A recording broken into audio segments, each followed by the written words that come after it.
Good morning. Good morning. Good morning. Good morning, good evening, good afternoon, whenever you decide to tune in. We're just so glad that you decided to join us for another installment of Living in the Word. Thank you so much for tuning in. We hope that this message is a blessing to you. We're going to go ahead and ask you the same things that we always ask. Can you like this message? Can you share? Can you subscribe?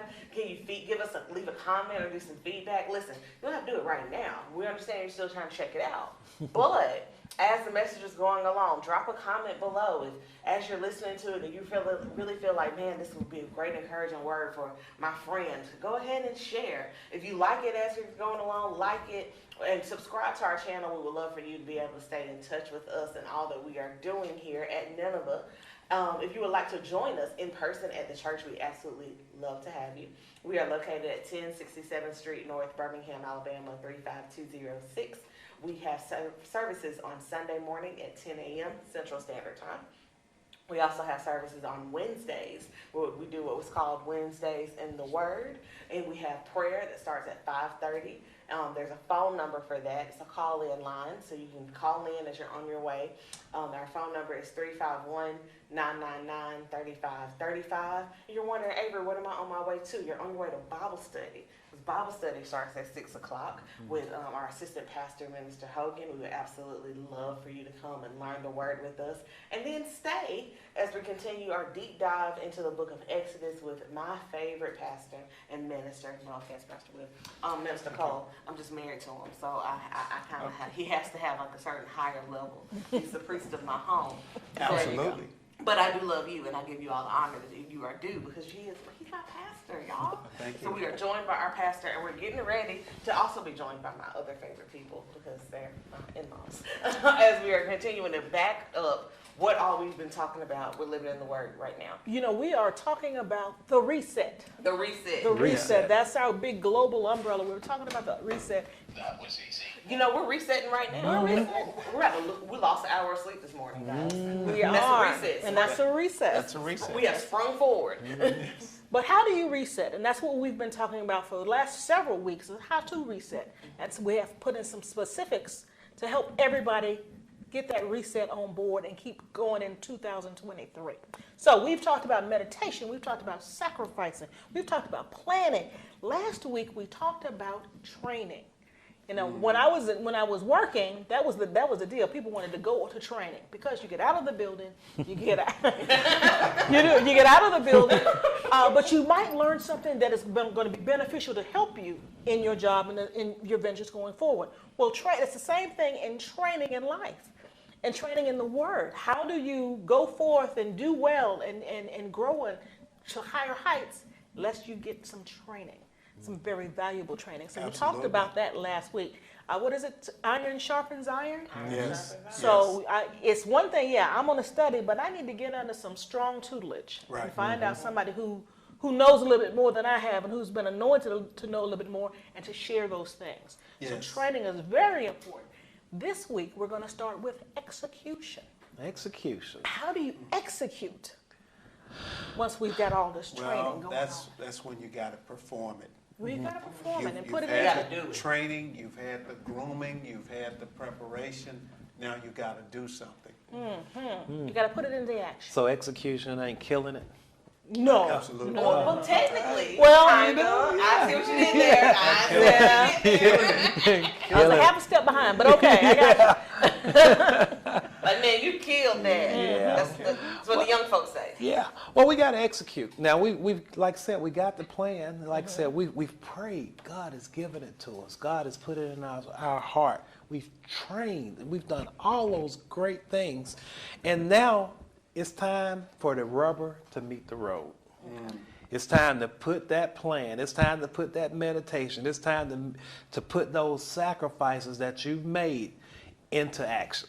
Absolutely. And I'm going to tell you this right here, that an unexecuted plan is just a dream. okay. It's just a vision, That's good. okay? Thought you had. It's just a thought that you had. It's just, it could just be a feeling, you know. Now, don't get me wrong. I've had a lot of unexecuted plans that I will probably execute sometime in the future. But right now, it's just a dream, okay? But right now, we have made it. And here's the thing that I want to make sure that we drive home. These are principles.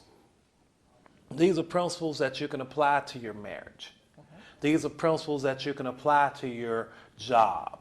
These are principles that you can apply to your relationships, that you can apply to your diet or your training and things like that.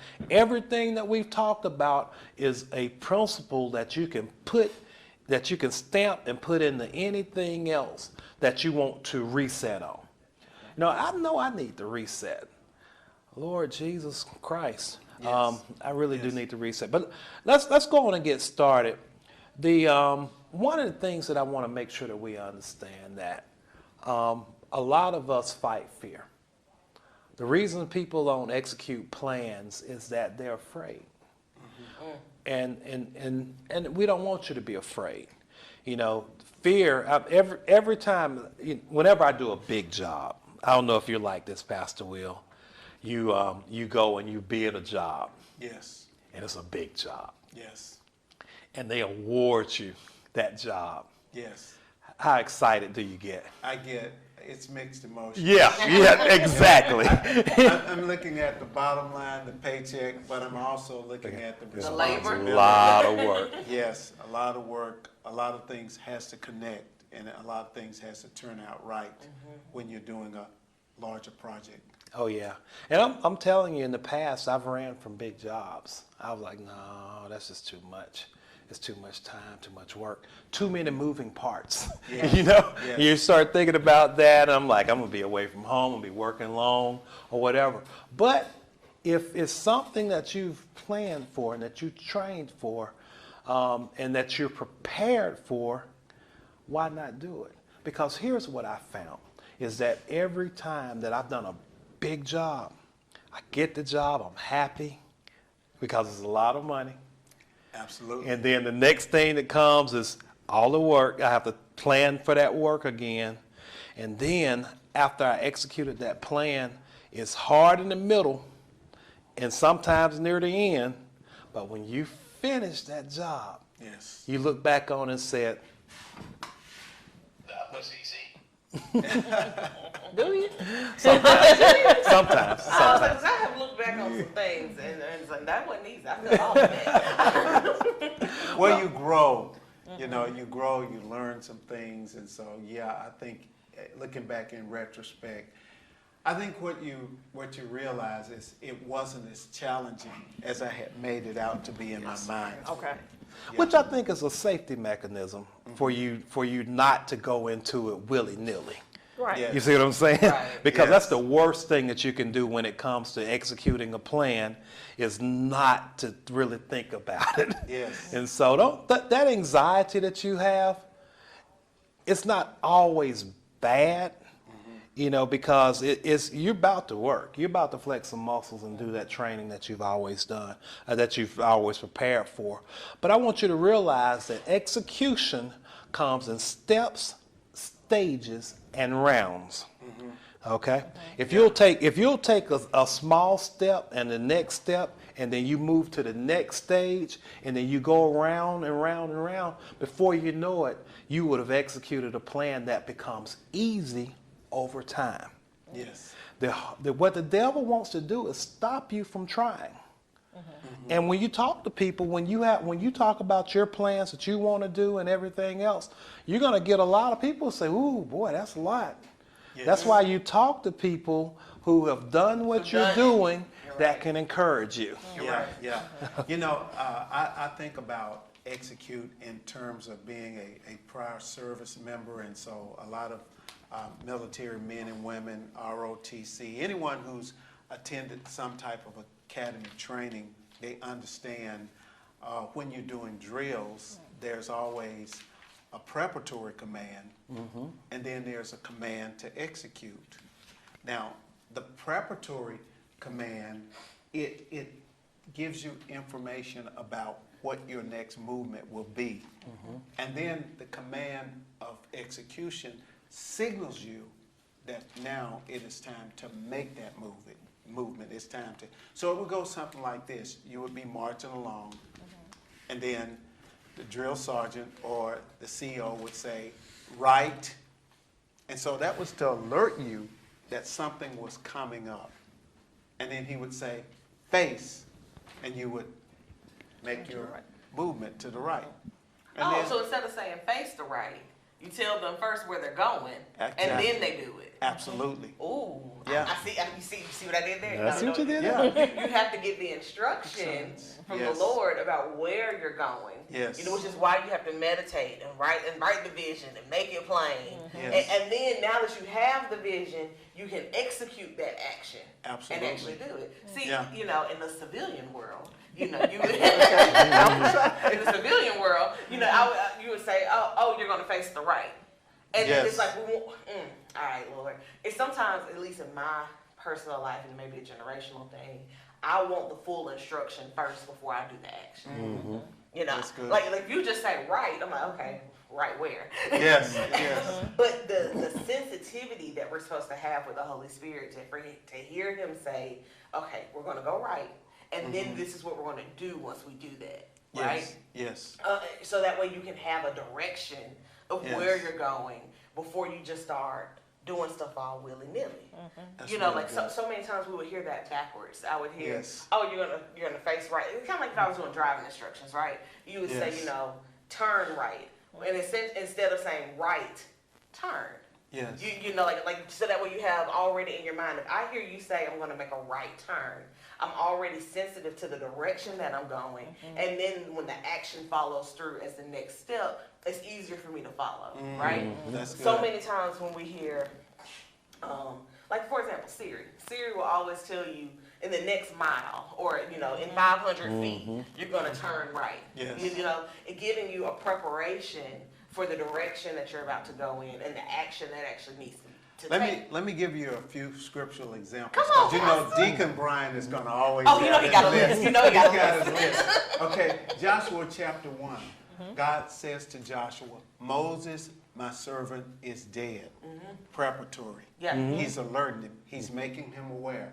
He says, now then, you and all these people, it's time to cross over the Jordan. You know why that's so like important? Like that scripture is so rich for me. Is sometimes I misread it out of context.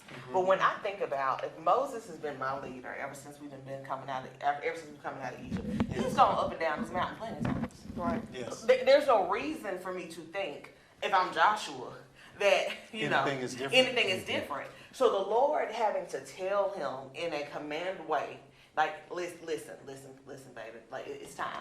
Yes. Just he is gone. Yes. He is not coming back. And I can just think like the traumaticness that could have happened there. If he's gone up and down this mountain all these times before, we're about to cross over into this promised land.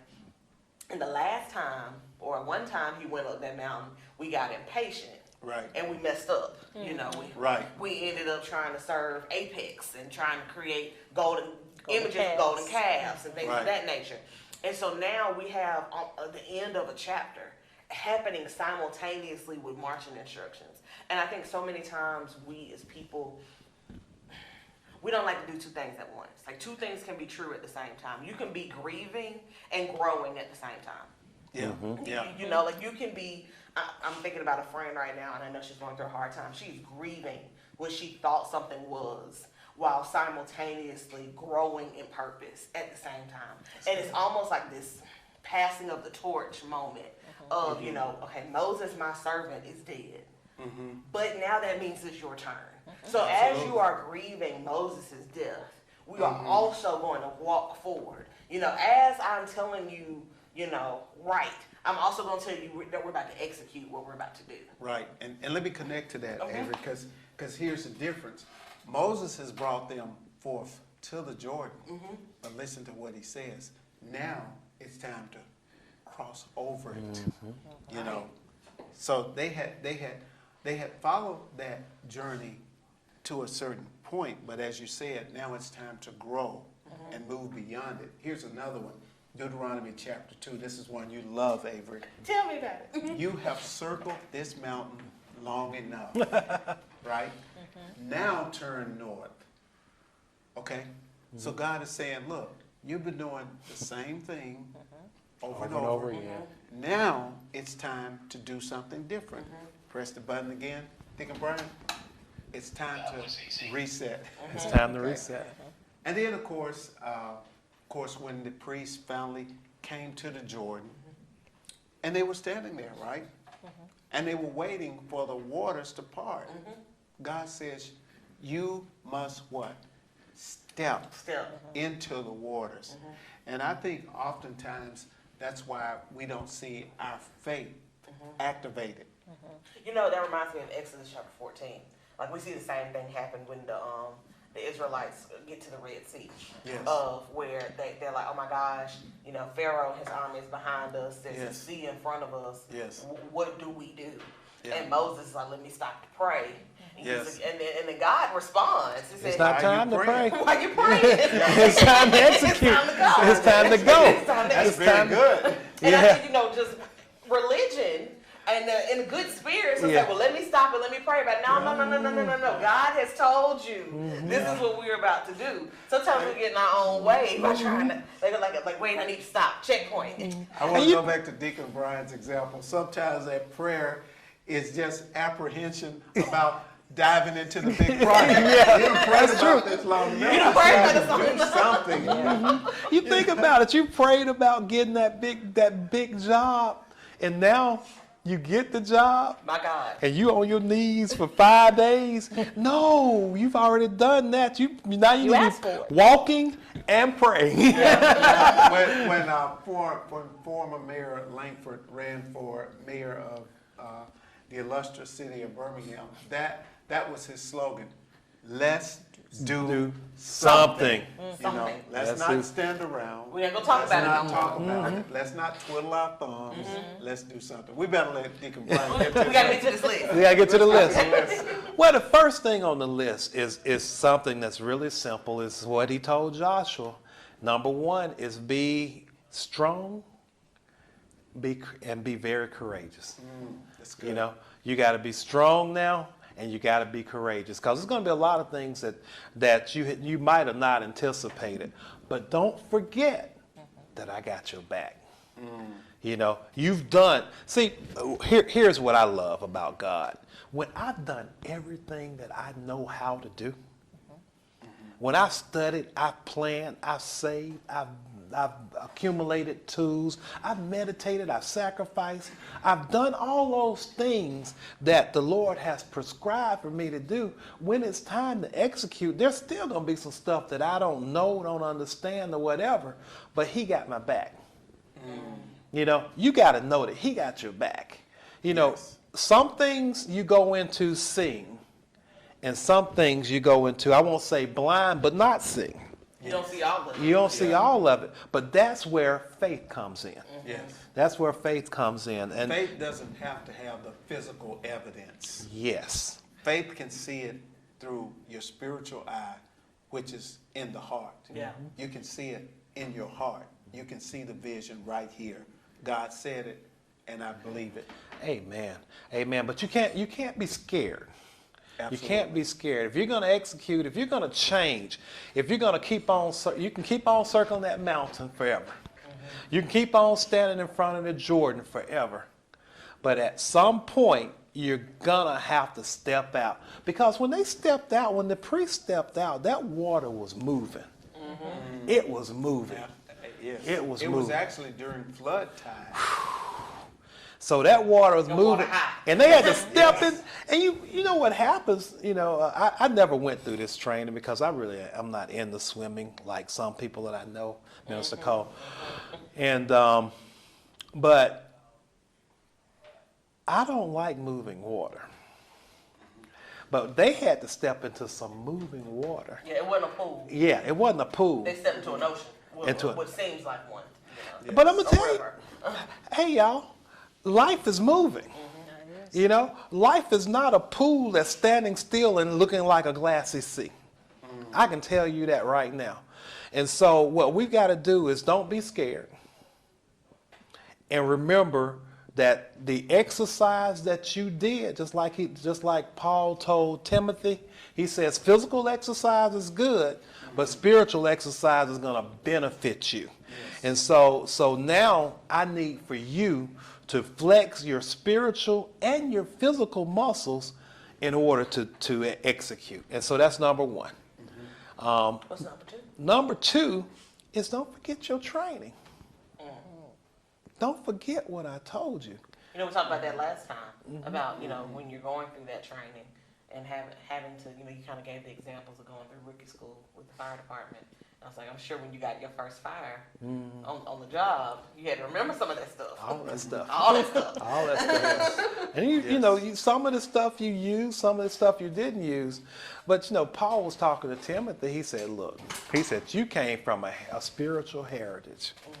You know, and he said, I want you to remember that, and I want you to not only remember that, what he told him in 2 Timothy 5. He says, the gift that I put on the inside of you, I want you to stir it up. And so the second thing that we need to remember is remember what God has told us, remember your training, and then when it's time, make sure that it hadn't all sunk down to the bottom. Stir it up so that you're complete. So that when you get out there, it's fresh. You ever had Kool-Aid that's been sitting? Well, Kool-Aid don't really.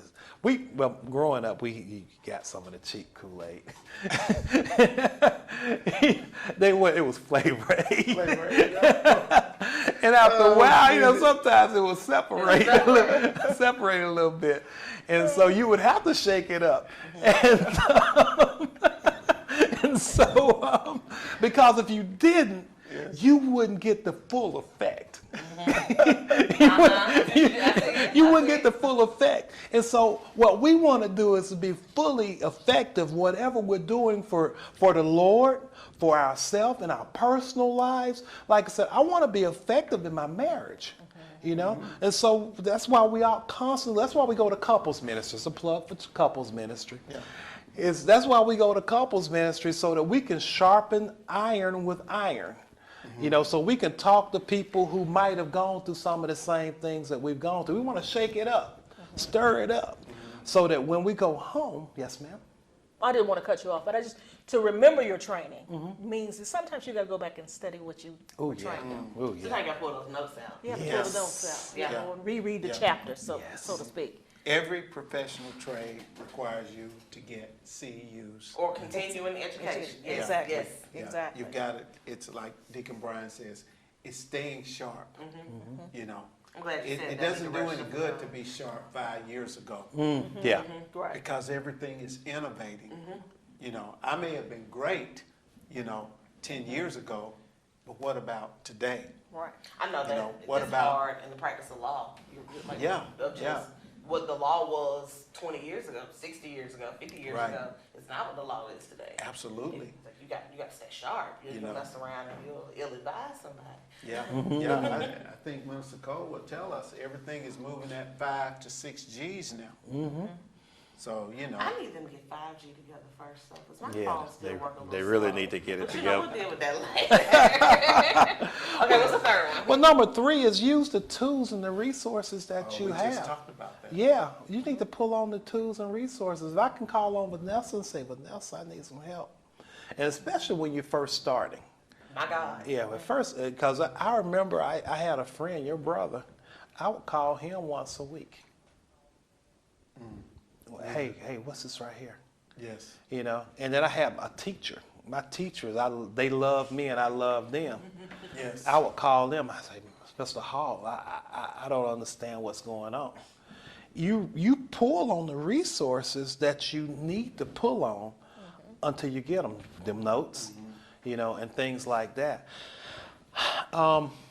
But there are also tools that we need to also, while we're doing this, make sure that our tools are the right tools for the job, y'all. Yeah, my father-in-law has this phrase where he says, you can do anything as long as you got the right tools. Oh, God, yes. And he It's clearly right here.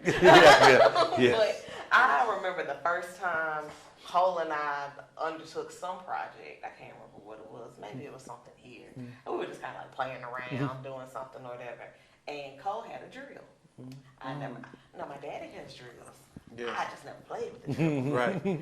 And like that drill made it so easy, and I was like, zoom, zoom. Like I was all excited to the point where when I was telling my brothers about it, they were like, "He lets you do that?" That's how you know we were dating. Like it was just cute. It was something. Yes. Yes. And I was like, "That was so easy." And like Yes. it was easy because you had the right tool. Right. Yes. I've got a friend who we started together, and it's been 25 years. And so you got gauges that were, you see the little red thing with the dials on it. Yes. And I saw him a few years ago, and he pulled those gauges. I said, "What is that?" He still had the same He gauge. still had the same gauges. "Oh, I still use these." I said, "Man, I know you got digital gauges. I know you got gauges that will go down to the micron. I know you got gauges that you can look at on your phone and walk away."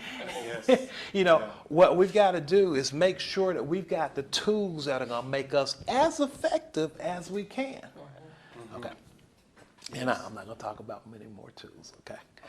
But That's can a good one. But I wish you could go on, but I know you're yeah, I know. How much time do we have? Not much. Not much. Oh God. And let me tell you this right We got here. about 3 minutes. 3 minutes. Yes, sir. Oh wow. We And ain't gonna finish. listen, we can finish. We got 4 more. We're Not We're gonna be finish. efficient in our execution. We're- Huh? It's not that much efficient. Well, let me tell you this right here. Okay. The last 5, 4. the last 4 are things that I learned from playing ping pong. Okay? Did y'all know that about your deacon? Yeah. Did y'all know that I went on a Carnival cruise ship and beat everybody on the ship? Got a trophy to prove it? Got a trophy to prove it. I was a hero. Everybody knew me. They would walk around, "Hey, when are you coming to play?" But I played a guy for years that was a lot better than me. And this is what these last few things are, the things that I really had to use in order to beat him. Because it took me years to beat him. Focus, focus, focus. That was number 4. Play as if you're behind. That's number 5. Keep your eye on the ball. That's number 6. And finish well. Number 7. Focus, focus, focus. No matter what you're doing, one of the things that I kind of I try to, when I'm mentoring somebody young, they always want to do so many things.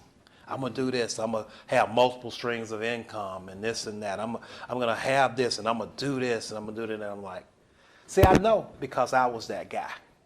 Okay, I was that guy. I was gonna do it all. I planned on doing it all. But then what I try to do is pull them. I say, "Look, guy, you've got to focus. You've got to figure whatever you think, whatever the highest priority is, let's focus on that priority. If you need to go to school, go to school. If you need to get somebody to train up on them, train up on them. If you need to read some books, read the books. But what I want you to focus on that and become good at it." These lights work great, but these are diffused lights. But what really has power is a laser beam. And all a laser beam is a beam of light that is so finely focused that they can actually now perform a surgery with it. Cut stuff up, Absolutely. shoot rockets out there. Yes.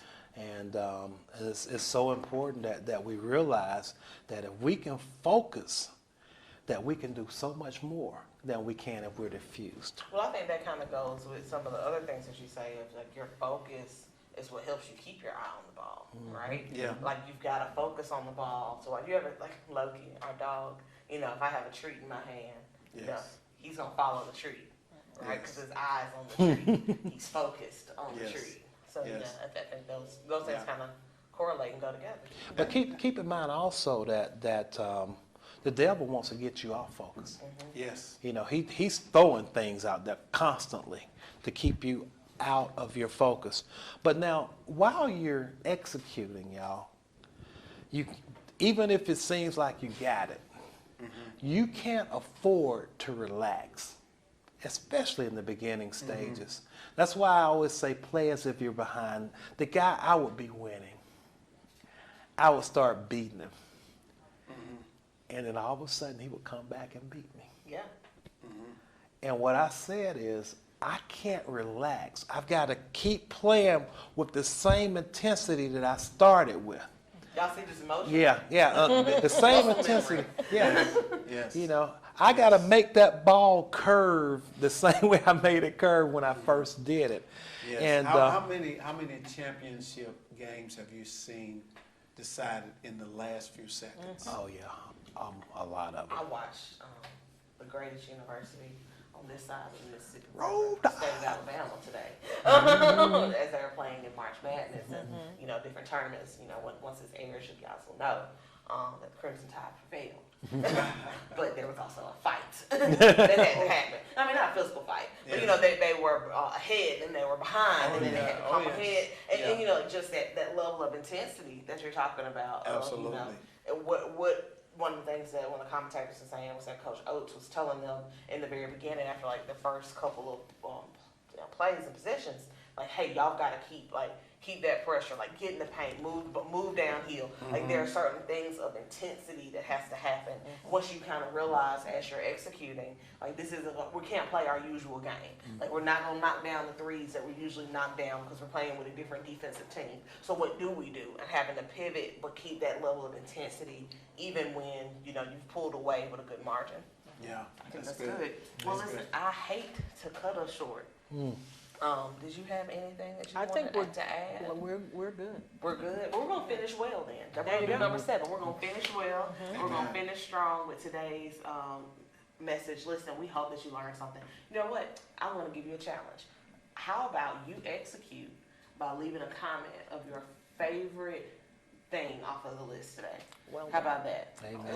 All right. Well, listen, we love you. We are so happy that you decided to join us, and we'll see you next time. God bless you. Bless you.